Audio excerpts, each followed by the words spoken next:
kids are not going, like the babies, they are not going to donate their organs. That's right.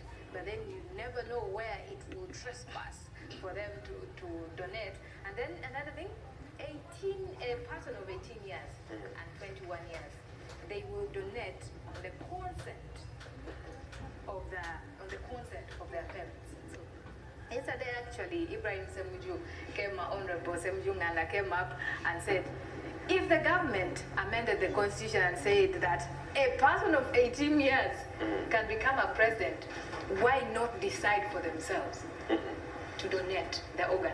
And then the Attorney General came up and said that, no, because when you donate your organ, like it takes a lot of procedures and processes, and because your parent is someone who is going to look after you, that's why we need consent. So I see like a lot of loopholes. I don't know what the Ministry of Health is aiming at, and Parliament passing this organ and a human organ donation, because I know if we donate this organ, they're not going to give it for free. If they had said they're going to give it for free in hospitals, like I donated my organ, that would be better. Let me just get on to some few things here that the bill is about, because I know very many of our viewers here that they have no idea about how this will help the country or even bringing about the change. Because now, first, Hilda already talked about the protecting of the minors and the rest, but now also they said that the bill also seeks to establish Uganda Organ and Transplant Council that will oversee and regulate organ, cell and tissue donation and transplantation in the country. They say it will also designate Mulago National Referral Hospital as the pioneering transplant center and prescribes the criteria to be followed in an organ transplant. It also establishes the standards for storage for harvested organs and establishes an organ and tissue database and reporting requirements, among very many other issues here that have been reported.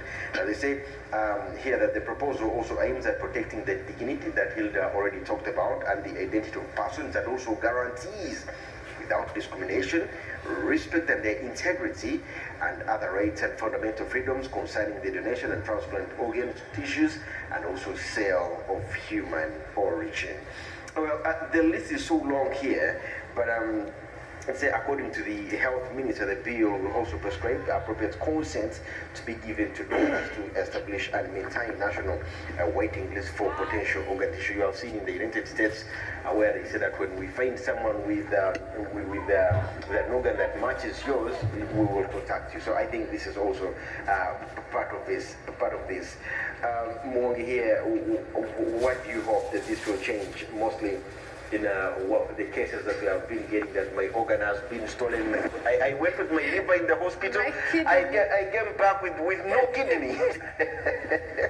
You know, here, this government, it's unfortunate. They are treating the post-mortem, just like in most cases. You heard of rumors. Actually, not rumors, they have been verified facts. Where we have companies here, we have people who are dealing in human organ business. I think I even told you something, I shared with you something, whereby this guy, there was a syndicate between some Ugandan doctors and doctors abroad, especially in India and Pakistan. You know, have you realized that 10 patients who are referred to Indian hospitals, 3 can come back alive? Yeah, somebody dug into that, story, but of course, you know, I didn't divide so much. Yeah, actually, that has come when the situation is even more complex. You see? I've had very many people going for operations in India. They tell them when you come back, you will be working and all that. But we have relied more on India. I don't know why. Because we are ignorant in that sense. But when that came, that's why most people now go to Nairobi in South Africa. Because South Africa runs out more expensive.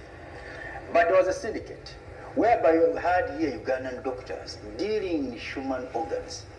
Somebody out there needs a kidney transplant, and you come here, you don't have even the disease, not serious, but someone refers you to a certain hospital in India. You go there, before you know it, you have your kidney transplanted. Sold! You know, doctor here was giving this one already. You come back here, you just die. Now, those things, unfortunately, that were Ugandans were into them. Two, these members of parliament, of course, it happens that sometimes, especially people of advanced age, that will come when they need an organ transplant. It could be a liver, it could be, you know, anything else. But I think in Uganda, you had not so much gone there. It may take you long to hear that a certain, you know, person donated his or her organ to a certain relative. Though it is common in Europe and in Asia, but in Uganda, I think it was not so common here. Once you have your you know, bad kidney, your infected kidney, people just look on as you die. It's up to you. It's up to you. There's no sister of yours who can come and say, my dear, let me give you mine. But in Europe, it is common. In America, it is common. But how would I give you my organ here? There's no hospital that will manage to transplant my organ into your body, and I don't have money to go to that. That's another factor. That's another factor. Even if somebody was willing, you know, to donate their organ, but it is also expensive to have that transplant. So that's why it has not been common here. So these guys, that's why they came from, come up with such a bill. You know, to regulate these people who are dealing in those human organs. It was a lucrative business for these guys, making a lot of money. So when the government learned that, you also had these people were taken as laborers. The UAE. Yes, who are complaining. In fact, the Minister of Internal Affairs also said, certain things are fun and they are laughable. That before you take that plane to go and work as a laborer there, you first register that you have all your organs and they're functioning well. And at a certain hospital, Victoria. Yes. You show that you have your organs, they're in good shape. And they count them. Of course they are known. Two kidneys. One lung. And yes. You go abroad to work as a laborer when we know that your kidneys, your organs are in good shape. So if anything happens to you, one day you learn that you have lost a kidney, you don't have one kidney, then those people will be made answerable. So here, that's the spirit in which this bill was brought. And I think, yes, it's necessary. It is necessary to regulate, you know, because that become a vice, really. You know, I shared with you a story which I saw somebody read after a documentary in Pakistan. Was it Pakistan? There's a country there that was also cut from India. I remember. Now, in this country here, there were some people who were just kidnapping people. They kidnap you, they take you to the hospital. As you wake up, you find yourself with a huge scar when they have removed your kidney. It also happened in Nepal. In Nepal. Nepal, yes. So it was so common. People were being kidnapped and they found themselves, you know, without some of their organs. Maybe it was coming here also. We're suffering and someone comes, all they need is a kidney. People are killing others for nothing. People are killing others for just 5,000. Someone bangs another with an iron bar, take away a phone of only 20,000, this cartouche. And now they tell him that once you bring someone here and you take the kidney, you have your 200,000, just 200,000. He doesn't even know that this kidney is going to cost over 25 million. He just needs 200,000. They are going to kidnap people here, and they're going to be taking them to those people who are going to, you know, be removing their body organs. So I think the government came at the right place. First ask, do you consent to it? No, it doesn't matter. They take it and then they store it. In case anybody, when they kidnap you, who asks whether, no, they don't seek your consent. Remember, you're unconscious. You are unconscious, they remove your body organ. They made you sign a paper. And then they stitch you. They make you sign. Who makes you sign? The guys I was telling you about. A woman in Mubende who lost the liver, they told you that. Sorry, the kidney.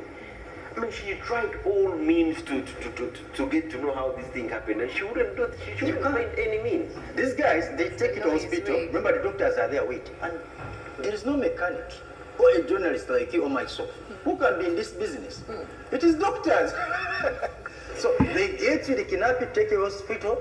A doctor removes your organ, then they stitch you again, and they take you back where they got you from. After like 20 minutes, you normalize. And then you regain your conscience and realize you have a stitch. You don't know who took you, did what to you. Only after some time you start realizing that something's wrong with your body. Okay? So who needs your consent? But I would think legalizing this, I think it would be, I don't know whether it would be better. I don't know whether it is going to escalate the situation. No, it won't. Because in this sense, I think the spirit in which they brought it, one, like I said, to regulate, because they even put penalties in a case you take somebody's organ without their consent. What was it? Like the president or something like that? But it's as if they are making it known to the public. Because when you go down there, the public, they didn't know about this. Most of them, they didn't know about this human organ something. It has been in only the elites. So, you know, the elite but class. maybe it was But going now, to spread. And you see, as a government, I think you have to have a regulation or a law about almost everything. You know, this is something that is here, a human organ transplant. So you need to have regulation on it. How is it regulated? What if, you know, I wanted to, for example, donate a kidney to my mom, and there's no regulation over that? How do we do that? So the government has to move out and then provide a legal framework in which that is conducted. That's what I do. Okay, guys, let's move on here because yes.